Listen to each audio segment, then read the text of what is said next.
શ્રી શિવાય નમસ્તુભ્યમ મિત્રો, આપ સૌ એ તો સારી રીતે જાણો જ છો કે બાળકોની બોર્ડની પરીક્ષાઓ ખૂબ નજીક આવી ચૂકી છે। જેમ જેમ પરીક્ષાનો સમય પાસે આવે છે તેમ તેમ ઘરનું વાતાવરણ પણ થોડું ગંભીર અને ચિંતાજનક થઈ જાય છે।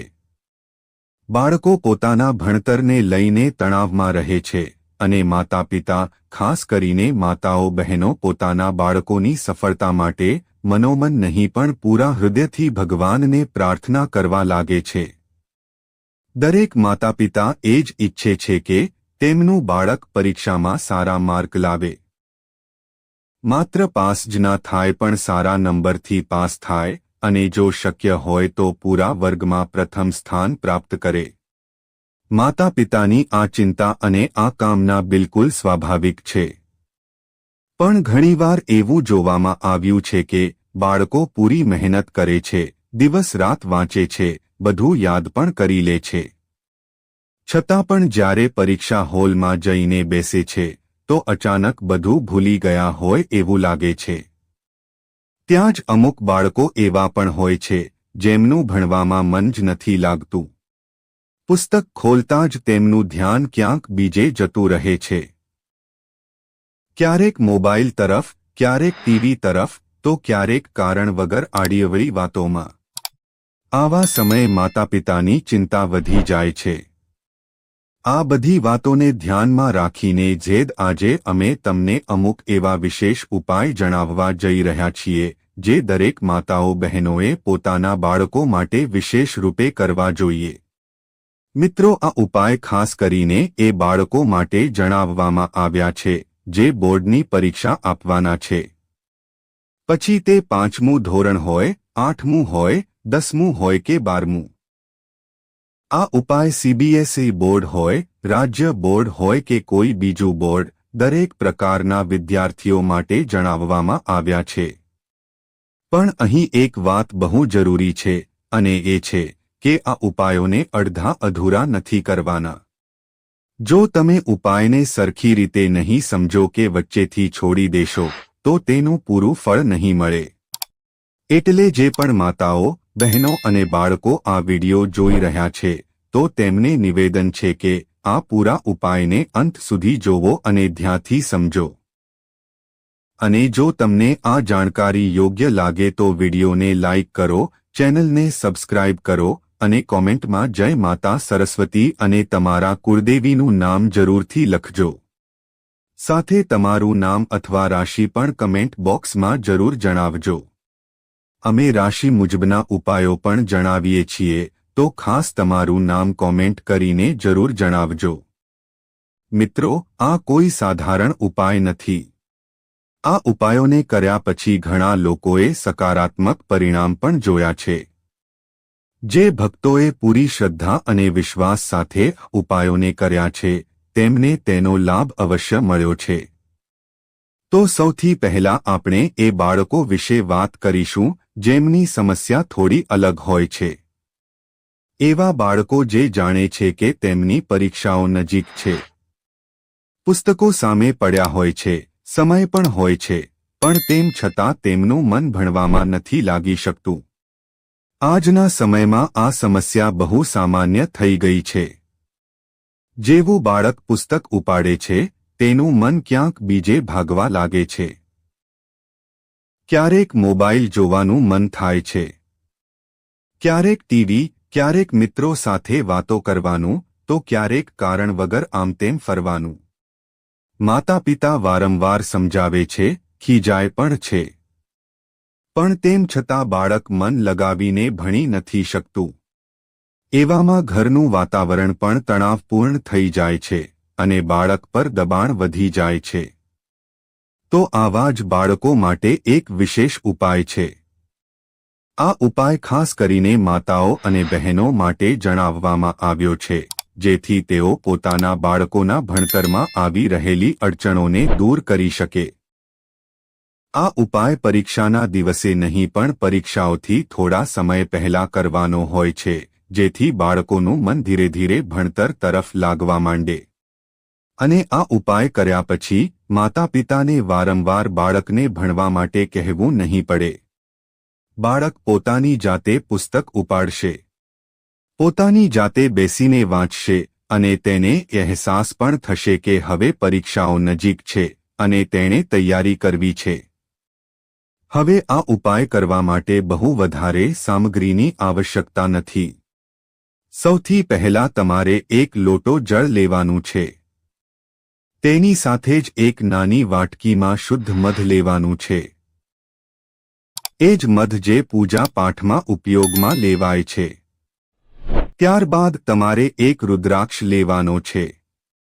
આ ઉપાય માટે નવમુખી રુદ્રાક્ષનું વિશેષ મહત્વ જણાવ્યું છે. પણ જો તમારી પાસે સિહોરનો રુદ્રાક્ષ ઉપલબ્ધ છે તો તમે તેનો જ પ્રયોગ કરી શકો છો.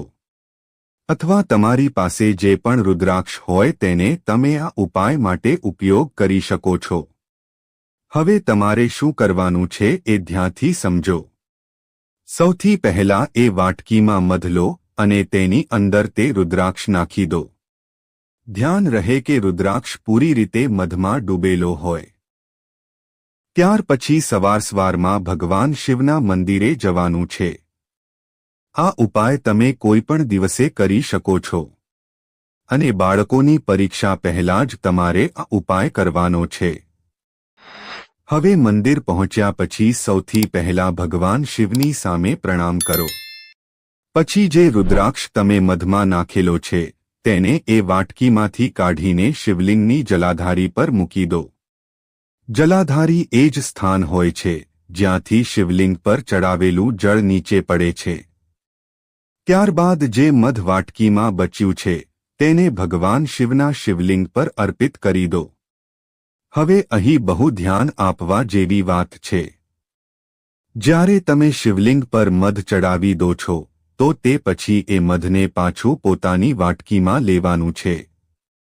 જેટલું મધ પાછું આવી જાય તેટલું લઈ લો. તેની સાથે જ જે રુદ્રાક્ષ તમે જલાધારી પર મૂક્યો હતો તેને પણ ઉપાડી લો. આ બંને વસ્તુઓને હવે તમારે અલગ અલગ સાચવીને રાખવાની છે. હવે ત્યારબાદ તમારી સાથે લાવેલું લોટો જળ કે પૂજાની અન્ય સામગ્રી જેવી કે દૂધ, દહીં, ઘી, સાકર, મધ જે પણ તમારી પાસે હોય તેનાથી ભગવાન શિવની સામાન્ય પૂજા અર્ચના કરી લો. પૂજા પૂરી થયા પછી તમારે તે રુદ્રાક્ષ અને તે મધ જે તમે શિવલિંગ પરથી પાછું લીધું છે તેને પોતાની સાથે ઘરે લઈને આવી જા. ઘરે આવીને રુદ્રાક્ષને કોઈ સુરક્ષિત સ્થાન પર મૂકી દો. તેને આમ તેમ ના મૂકો કે ના કોઈ બીજાને અડવા દો. હવે જે મધ તમે શિવજી પર ચડાવીને પાછું લીધું છે એ જ મધ આ ઉપાયનો મુખ્ય ભાગ છે. આ મધ તમારે તમારા બાળકને ચટાડવાનું છે. આ મધ તમારે પૂરા 11 દિવસો સુધી તમારા બાળકને આપવાનું છે. સવાર અને સાંજ બંને સમયે પણ બહુ વધારે માત્રા નથી આપવાની. બસ થોડું મધ આંગળી પર લઈને બાળકને ચટાડી દો. આ કામ સતત 11 દિવસો સુધી કરવાનું છે. વચ્ચે એક પણ દિવસ છોડવાનો નથી. જ્યારે આ મધ બાળકને આપવામાં આવે છે તો તેનો પ્રભાવ ધીરે ધીરે દેખાવા લાગે છે. બાળકનું મન ભટકવાનું બંધ થઈ જાય છે. તેને મોબાઈલ, ટીવી કે નકામી વસ્તુઓમાં પહેલા જેવી મજા નથી આવતી. તે પોતે મહેસૂસ કરવા લાગે છે કે તેણે ભણવાનું છે, બેસીને પુસ્તક ખોલવાનું છે અને પોતાની તૈયારી પૂરી કરવાની છે. અને માતાપિતાને વારંવાર ટોકવાની જરૂર નથી પડતી. બાળક પોતાની જાતે સમય કાઢીને ભણવા લાગે છે. તેની એકાગ્રતા વધવા લાગે છે અને તે વાંચેલી વસ્તુઓને વધુ સારી રીતે સમજી શકે છે. કારણ કે મહારાજ જ્યારે મન શાંત હોય છે અને ધ્યાન એક જગ્યાએ ટકે છે ત્યારે જ ભણતર સરખી રીતે થાય છે. આ ઉપાય એ બાળકો માટે બહુ ઉપયોગી જણાવવામાં આવ્યો છે જે ભણવાથી ભાગે છે અથવા જેમનું મન જલ્દી બદલાઈ જાય છે. પણ અહીં પણ એ જ વાત લાગુ પડે છે કે ઉપાયની સાથે સાથે બાળકે પોતાની તરફથી થોડો પ્રયત્ન તો કરવો જ પડશે. પુસ્તક ખોલવું પડશે, ભણવાની કોશિશ કરવી પડશે. ભગવાન પણ તેની જ મદદ કરે છે જે પોતે આગળ વધે છે. હવે આપણે એ બાળકોની વાત કરીશું જે ભણે તો છે, પૂરો પ્રયત્ન પણ કરે છે, પણ પરીક્ષાના સમયે જઈને બધું ભૂલી જાય છે. આવા બાળકો માટે આ બીજો ઉપાય ખૂબ જ વિશેષ છે. આ ઉપાય ભગવાન શિવ સાથે જોડાયેલો છે અને તેને પરીક્ષાવાળા દિવસે જ કરવાનો હોય છે.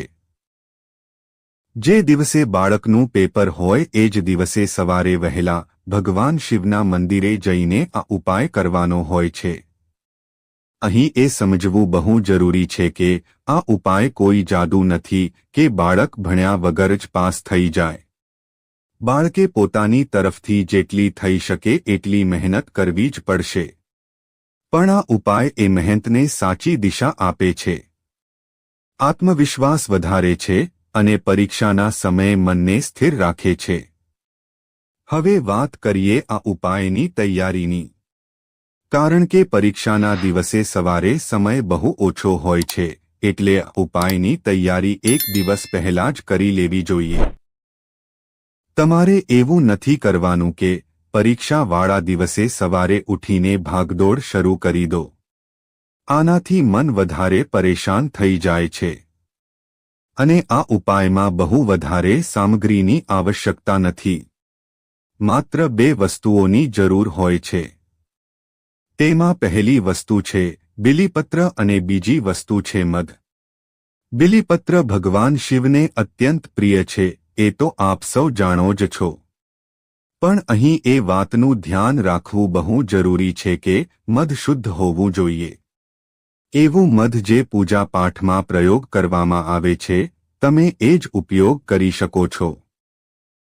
જો તમારા ઘરમાં પહેલાથી પૂજા માટે રાખેલું શુદ્ધ મધ છે, તો તે પણ ઉપયોગ કરી શકાય છે.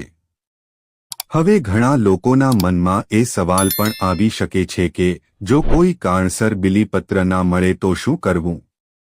કારણ કે ઘણીવાર એવું થાય છે કે સવારમાં બિલીપત્ર શોધવું મુશ્કેલ થઈ જાય છે. એવી સ્થિતિમાં એક જ ઉપાય છે.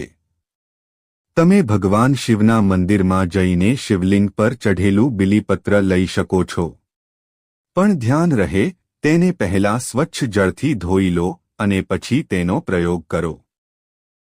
તો એક બિલીપત્ર અને થોડું શુદ્ધ મધ, બસ એટલી જ સામગ્રી તમારે તમારી સાથે રાખવાની છે. હવે પરીક્ષાવાળા દિવસે સવારે તમારે વહેલા ઉઠીને ભગવાન શિવના મંદિરે પહોંચવાનું છે. આમાં વધારે સમય નહીં લાગે. પૂરા ઉપાયમાં માત્ર 5 મિનિટનો સમય લાગે છે. બોર્ડ પરીક્ષાના દિવસોમાં બાળકોને સમયની બહુ કિંમત હોય છે.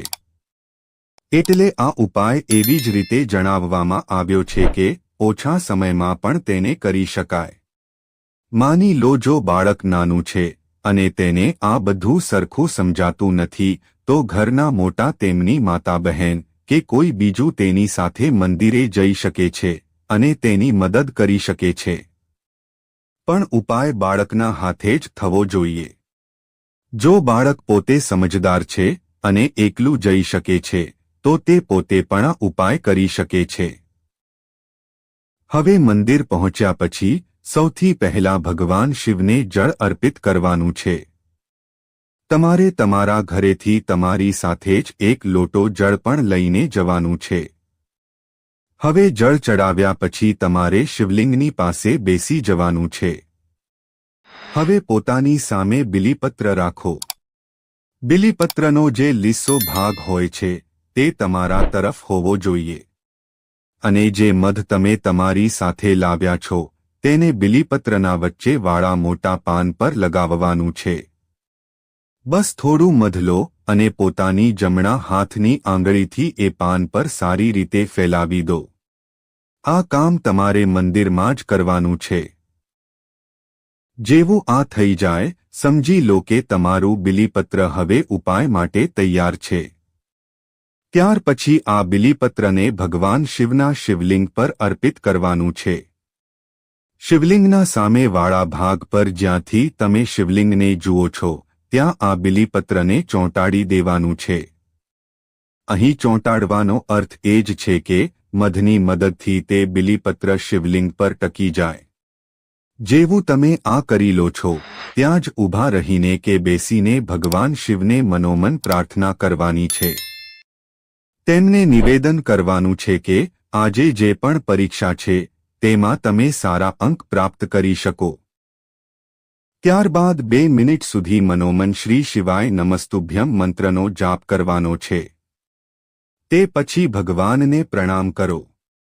માથે તિલક લગાવો અને પાછળ જોયા વગર સીધા તમારી પરીક્ષા માટે નીકળી જાઓ.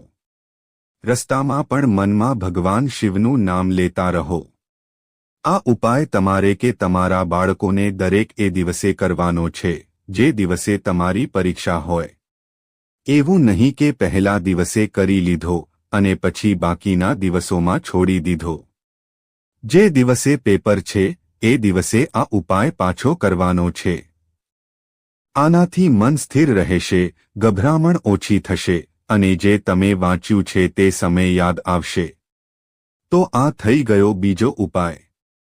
હવે ઘણીવાર લોકો ઉપાય તો કરી લે છે પણ નાની નાની વાતો પર ધ્યાન ના આપવાના કારણે તેમને પૂરું ફળ નથી મળી શકતું. એટલે સૌથી પહેલી વાત, આ ઉપાય કોઈ દબાણમાં નથી કરવાના. ના બાળકો પર દબાણ નાખવાનું છે અને ના તો પોતાની જાત પર. ઘણા માતાપિતા આ ભૂલ કરી બેસે છે કે ઉપાય કરતી વખતે પણ બાળકને ખીજાતા રહે છે અથવા વારંવાર કહેતા રહે છે કે જો નંબર ના આવ્યા તો જોઈ લેજે. આવું કરવાથી ઉપાયનો પ્રભાવ ઓછો થઈ જાય છે. એટલે આ ઉપાય શ્રદ્ધા અને વિશ્વાસથી કરવામાં આવે, ડર અને તણાવ સાથે નહીં. બીજી વાત, આ ઉપાયો કરતી વખતે ઘરનું વાતાવરણ શાંત રાખવું બહુ જરૂરી છે. જો બાળક પરીક્ષા આપવા જઈ રહ્યું છે અને સવારમાં ઘરમાં શોરબકોર, દલીલ કે ઝઘડો થઈ રહ્યો છે તો તેનું મન એમ પણ અશાંત રહેશે. એટલે જે દિવસે પરીક્ષા હોય એ દિવસે કોશિશ કરો કે ઘરમાં શાંતિ બની રહે. બાળક સાથે પ્રેમથી વાત કરો. તેને એ અહેસાસ અપાવો કે તમે તેની સાથે છો. એક બીજી બહુ મહત્વપૂર્ણ વાત એ છે કે આ ઉપાયોને કોઈ દેખાડા માટે નથી કરવાના. મંદિરે જઈને એ નથી વિચારવાનું કે કોણ જોઈ રહ્યું છે, કોણ શું કહેશે. આ બધું મનથી કરવામાં આવતું કાર્ય છે. જો બાળક જાતે મંદિરે જઈ રહ્યું છે તો તેના મનમાં એ ભાવના હોવી જોઈએ કે તે ભગવાન શિવના ચરણોમાં પોતાની મહેનત અને પોતાની પરીક્ષા બંને સોંપી રહ્યું છે. હવે ઘણા લોકો એ પણ પૂછે છે કે શું આ ઉપાય માત્ર બોર્ડ પરીક્ષાઓ માટે જ છે? તો આ ઉપાય ખાસ કરીને બોર્ડ પરીક્ષાઓ માટે જણાવવામાં આવ્યા છે. કારણ કે આ સમયે બાળકો પર માનસિક દબાણ સૌથી વધારે હોય છે. 5મી, 8મી, 10મી અને 12મું ભણતા વિદ્યાર્થીઓ અને માતાપિતા બંને બહુ ગંભીરતાથી લે છે. એટલે આ ઉપાય આજ પરીક્ષાઓ માટે વધારે પ્રભાવી માનવામાં આવ્યા છે. એની સાથે અહીં એ પણ સમજવું જરૂરી છે કે ઉપાય કરવાનો અર્થ એ નથી કે ભણવાનું બિલકુલ છોડી દેવામાં આવે. ઘણા બાળકો એ વિચારી લે છે કે હવે તો ઉપાય કરી લીધો છે, ભગવાન બધું સંભાળી લેશે. એવું નથી. ઉપાય માત્ર સહારો આપે છે, રસ્તો બતાવે છે. પણ એ રસ્તા પર ચાલવાનું તો બાળકને જાતે જ હોય છે. ભગવાન પણ તેની જ મદદ કરે છે જે જાતે મહેનત કરે છે. હવે વાત કરીએ એ માતાઓ અને બહેનોની જે પોતાના બાળકો માટે પહેલો ઉપાય કરી રહી છે. જ્યારે તમે મધ અને રુદ્રાક્ષવાળો ઉપાય કરી રહ્યા હો તો તે દરમિયાન પોતાના મનમાં કોઈ પણ પ્રકારનો નકારાત્મક વિચાર ના રાખો. મનમાં એ વિશ્વાસ રાખો કે તમારું બાળક ધ્યાનથી ભણશે, મન લગાવીને ભણશે અને સફળ થશે. ઘણીવાર માતાપિતા બહારથી કંઈ નથી કહેતા પણ મનોમન ડર અને ચિંતા પાડી લે છે.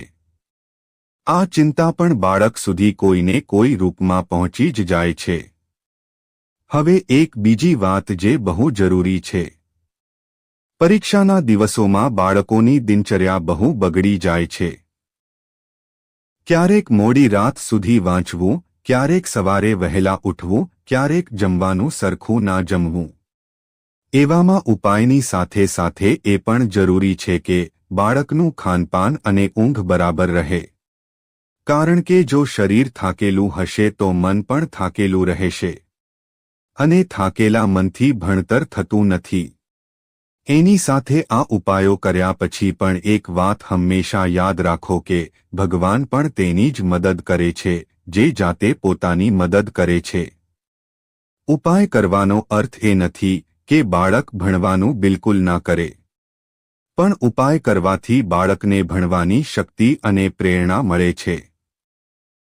એટલે ઉપાયની સાથે સાથે નિયમિત ભણતર, સાચા સમયે સૂવું, સાચા સમયે જમવું અને થોડો આરામ આ બધું પણ બહુ જરૂરી છે.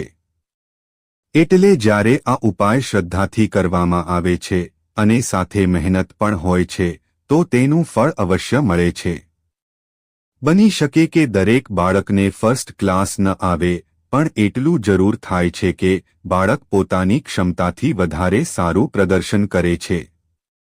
અને આ જ સૌથી મોટી સફળતા હોય છે. તો અંતમાં બસ ભગવાન શિવને એ જ પ્રાર્થના છે કે તેઓ બધા બાળકોને સદ્બુદ્ધિ આપે, તેમને શાંત મન આપે અને તેમની મહેનતને સફળ બનાવે. ધન્યવાદ.